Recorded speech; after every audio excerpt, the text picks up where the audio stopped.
Speakers, friends, guests, a very warm welcome to all of you today to this magnificent place, and thank you all very much for joining us today. I'm Michael Spencer. I'm chairman of the Centre for Policy Studies, and those of you who've been here before will know this conference, established in honour of our glorious co-founder, has a different theme each year.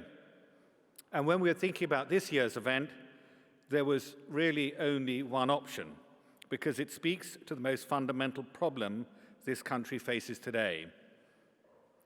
When the Centre for Policy Studies was set up by Lady Thatcher and Keith Joseph almost 50 years ago, it was because there was a sense that Britain was in a state of terminal decline, that the economy had been leached of vigour and dynamism, and that we were all leading poorer lives as a result.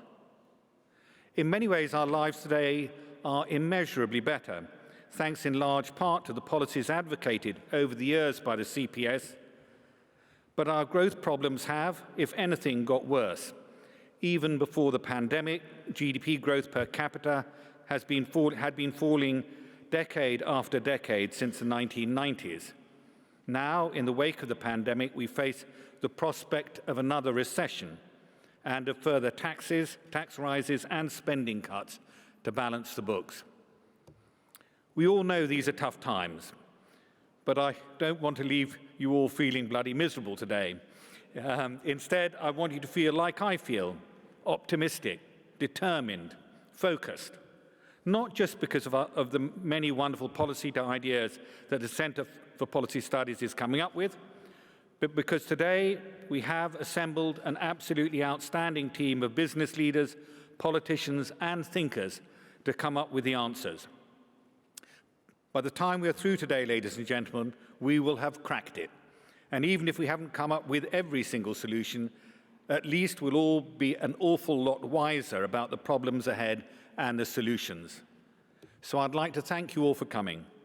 I'd like to thank, obviously, our speakers, and in particular the Levelling Up Secretary Michael Gove, who you'll be hearing from shortly, and I'd like to thank HSBC, the City of London, and the Telegraph, who are our key sponsors for making this event possible.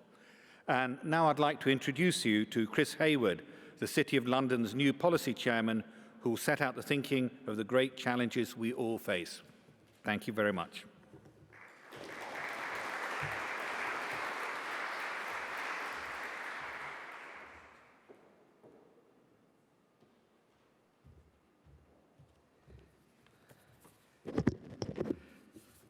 Secretary of State, Your Lordships, distinguished guests, ladies and gentlemen, good afternoon and a very warm welcome to Guildhall for today's Margaret Thatcher Conference. As Lord Spencer said, I'm Chris Hayward, the Policy Chairman, the de facto political leader here at the City of London Corporation, and it is a real pleasure to host today's Centre for Policy Studies Conference in association with HSBC and the Daily Telegraph. Now, the City of London Corporation enjoys a long-standing and productive relationship with the CPS, most recently collaborating on a Trade and Global Britain panel at the Conservative Party conference, at which I was very privileged to be a part. For those of you unfamiliar with the City of London Corporation, we are the governing body of the Square Mile and the voice of the United Kingdom's financial and professional services sector.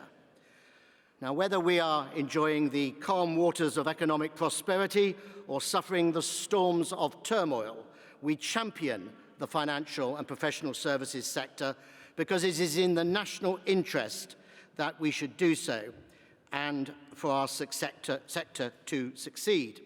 Because, ladies and gentlemen, financial and professional services firms employ 2.3 million people across the United Kingdom, 2/3 of whom work outside of London, and we produce as a sector over 10% of economic output and contribute 13% of the tax take. We underpin every transaction, every payment, whether it's a meal deal or a mortgage.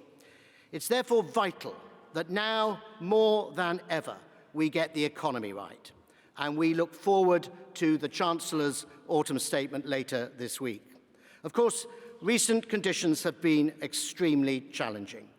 Market instability, energy price inflation, and cost of living increases mean we, like many countries, face a difficult winter. Notwithstanding recent conditions, the UK's fundamental assets, such as our economic institutions and infrastructure, remain steadfast in their commitment to long-term stability. These pillars of financial security are sizable reasons that London has historically been seen as a dependable place to invest, and I am confident in their ability to retain that international appeal in the future. In his first speech as Prime Minister, Rishi Sunak outlined that growth, the theme of today's conference, was a noble aim. And since then, we of course have heard warnings from the Bank of England and others about the scale of the task before us. The challenge before us is how to overcome this economic crisis. We must, ladies and gentlemen, I believe, seek sustainable growth and retain international confidence. It is therefore welcome that the Prime Minister will place economic stability and confidence at the heart of this government's agenda.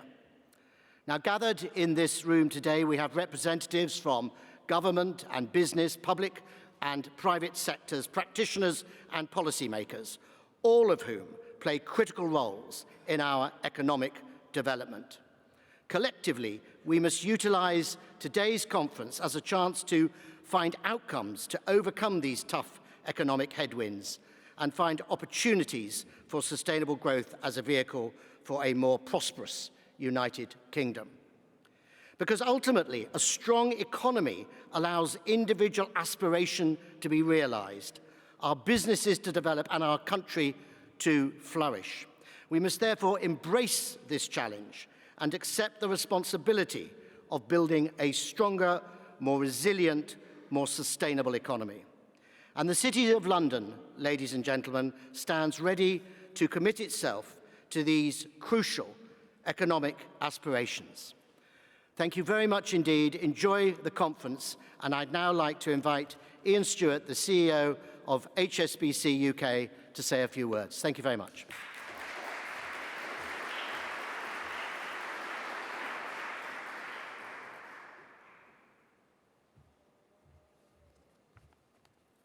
Secretary of State, ladies and gentlemen, good afternoon and thank you for joining us.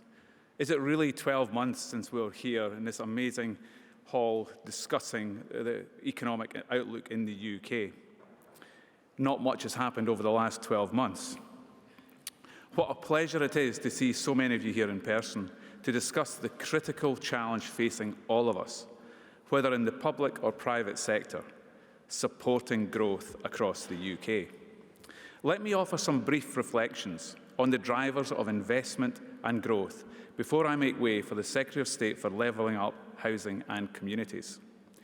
To say these past few years have been difficult for businesses would be an understatement. But despite the challenging backdrop, I remain optimistic. And the reason for my optimism is twofold. The conversations I have with our UK customers, without doubt the best part of my job, which always reminds me just how resilient and innovative so many of our businesses are. The second is the knowledge that we have as a global bank of the untapped interest among international investors to back British businesses and invest in the UK. To my mind, a key question for today's conference is how do we unlock the potential that exists, both at home and abroad, to support growth? At the heart of the answer, I think, is partnership. Whether that's between businesses, sectors, policymakers, or communities. The economic opportunity presented by both levelling up and net zero is enormous, but no single actor can address it alone. Let me expand on that idea with three short observations. First, we need to secure the fundamentals, Critical in all of this is to make the UK an easy place to do business. Clarity, certainty, and predictability are needed to change the long-term investment strategies and decisions. As the financial sector, we need to show that we are open for business, to instill confidence in SMEs. We are leaning into this, having committed a £15 billion lending fund to support SMEs across the UK, which includes a specific £2 billion ring-fence pot specifically for those looking to trade internationally. Alongside that, we need proportionate and predictable regulation, trade openness, investment in skills and R&D, innovation and digital and transport connectivity, and policy predictability. Investors need to know where they stand. A familiar set of asks, you may say, but these are the things that those in this room can influence.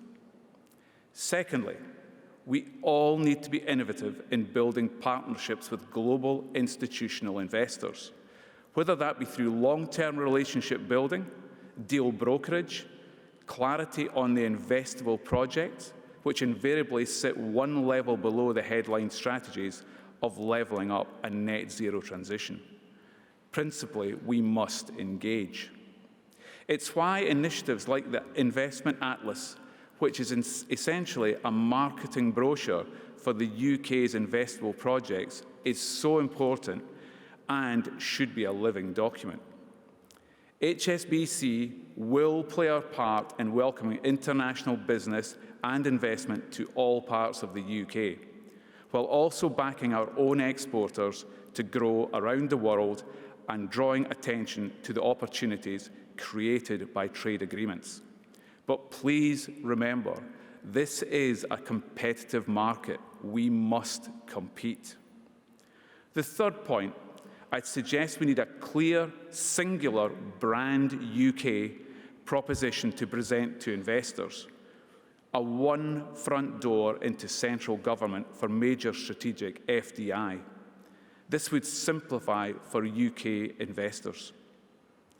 But there's no reason why the UK can't blend a single proposition with vibrant regional, national and city identities, each with a distinctive industrial cluster. And indeed, it's already happening.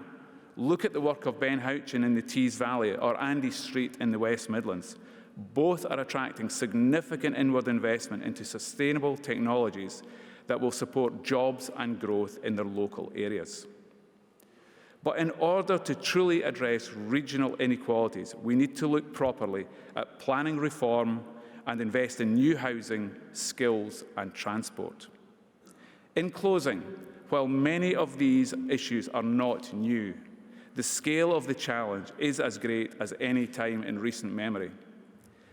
But if we can get this right, working together to create the conditions that in turn can help mobilise private finance at scale, then I think the future is very exciting. I am confident, like we did during the pandemic, that we will rise to the occasion. HSBC look forward to playing our part. Thank you very much.